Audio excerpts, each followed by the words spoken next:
You're listening to Rebel Spirituality with me, Sam Goldfinch. Here's the truth. Wisdom doesn't follow rules. So each week we're going to explore what it means to wake up your way so you can live a more peaceful, creative and inspired life no matter your circumstances. It's time to blaze your unique path to truth.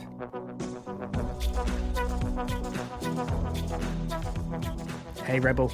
So there were a couple of days left to join the Escape Plan, my new Rebel Spirituality program, and I was sat there this morning reflecting and writing a few things, and I'm so excited to put this out into the world. You know, it's going to cover the weight of seeking, where that comes from, you know, this perpetual kind of self-help hamster wheel we can find ourselves on, you know, where that comes from. We're going to explore a lot of the bullshit that many of us have picked up along the way, a lot of spiritual misunderstandings that I've come to see across the years.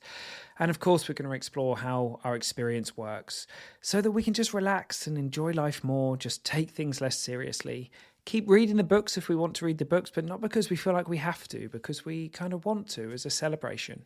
If you resonate with that, I would love to see you in the group. We're going to be a relatively intimate group this round, it looks like, and so lots of time to explore any of the personal things that are challenging or, you know, things you want to celebrate in your life at the moment, and also lots of time to explore the inside out understanding and take a real deep dive into that in a way that I haven't done so before. There's going to be a lot of writing that no one's seen before that's all going to form together to become a book at some point in the future, and I'll be writing some of it as we go, some of it's already written, and so it's going to be a really dynamic, co-creative, just exciting space, and it goes without saying that I'm super excited. So check the link in the show notes if you haven't already. All right, Rebel, I'll see you on the podcast in just a sec.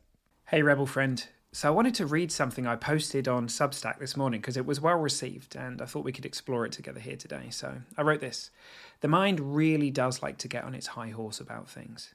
It judges, it resists, it claims it knows better, it compares, it drags up shit from the past, it ruminates, it desires, it condemns, it clings, it just has to be right, it's never ever wrong, it goes on and on and on. Meanwhile, you are quietly chilling in the background until you get caught up and dragged into the noise, and then suddenly you're arguing with life, just like that, because that's how it goes. There are no arguments outside the mind. None. There may be pain, there may be discomfort, there may be all sorts, but arguments are a mind thing. So just wanted to kind of unpack that together, because I think the experience of the mind arguing with what's going on is pretty darn familiar, right? It's almost like it's the mind's MO. It's sort of like, it shouldn't be like that. It should be like this. I don't want this. I want that. Oh my God, it's too hot. Oh my God, it's too cold. You know, it's like constantly sort of buffering with the experience that we're having and narrating over the top. I mean, perhaps it's just me, but I've spoken to enough people now to kind of see that minds love to do this. It seems like it's one of the ways that the mind kind of keeps itself alive, if you like. It kind of feeds itself with this resistance. And I just thought that was interesting for us to explore. And this really does get to the root of psychological suffering, right? The moment that the mind starts arguing with something and says, I don't want this, that's resistance. And if we have identified with that thought, then we feel that. We feel that in the system when we push back against how things are. You know, maybe there's an experience in the body that's uncomfortable or whatever it might be, and we're pushing back against that. It's like we've aligned with the mind in that moment. It's like we're joining in with the argument, if you like. And then we are arguing with life. And it's funny because, as Byron Katie says, you know, you can argue with reality, but you will lose 100% of the time. Or words very, very similar to that. I'm not sure if I got the quote exactly right. But then, of course, the question, well, what do we even mean by arguing with reality can come up. And so like a classic example of this might be someone losing a job and them kind of being in denial about that or resisting it happening. And we can see how that resistance leads to suffering and you know, arguing against the situation, like wishing it were different and not being like, okay, it is as it is, right? Well, there's that form of arguing with reality. But there's also this very strange thing that can happen. Like, so previously I was mentioning how, you know, there might be a quote unquote unpleasant experience in the body. Well, the mind does things like that. It labels things pleasant and unpleasant. And because the mind is the separative structure, it's labeling things, defining things, comparing things, all those things I listed at the beginning and many more, right? It tells us it knows what something is. It says, oh, I know what this is. I know what this feeling is. This is anxiety. This is horrible. Oh my God. And then it resists. And it's that identification. It's the very idea that there is a self here, if you like, that there's a person here fighting with it that gets us all in a tangle. But one of the curious things to uncover and explore in our experience is if we don't go towards the mind, if we're just curious about what's coming up as the raw experience, right? Before it's been labeled pleasant or unpleasant, we're not really able to say what something is, you know? Well, I know what anxiety is, or I know what sadness is, or I know what happiness is, and all these kinds of things.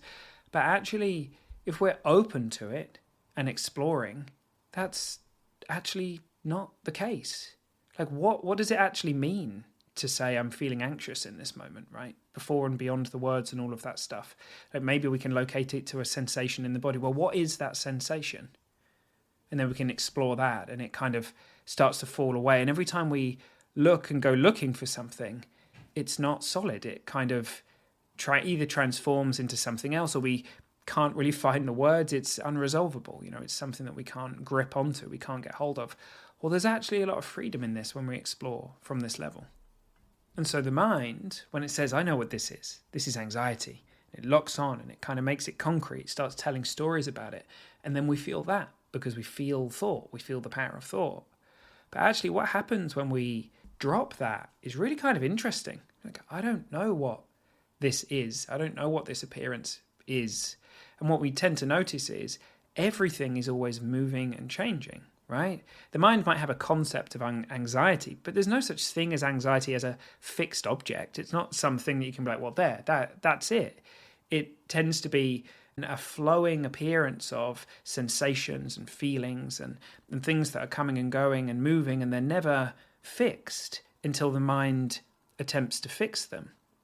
So at that level, there's a real freedom because there's a constant wave to experience, like an undulation, a moving, an ebb and a flow, and it never stands still.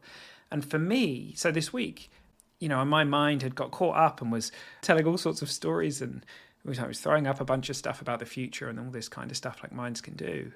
And I was having an experience in the body, and the mind was saying, oh, this is this and this is that. And then I got really curious and I stopped and I sat with the movement of what's happening. I got outside of any of the labels, outside of the idea of, you know, this is an experience of this or insecurity or whatever.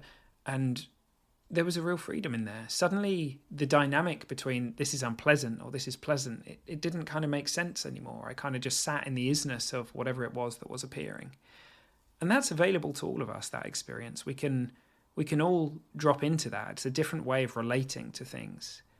And there is a real freedom in that. And it's always available, as I say. It's not something that only some people can access or something. And it might be something to play around with and, see what you see. All right, team. I hope you have a magical day. And if you're interested, go sign up to the Substack. And I do kind of going to start doing daily notes on there and stuff, but I do a weekly long form post to read. And I might start reading some of them out on the app as well. Many of you have requested that, or potentially reading some of them here on the podcast as well. We'll see how that goes. All right, team. I hope you have a beautiful day. See you soon.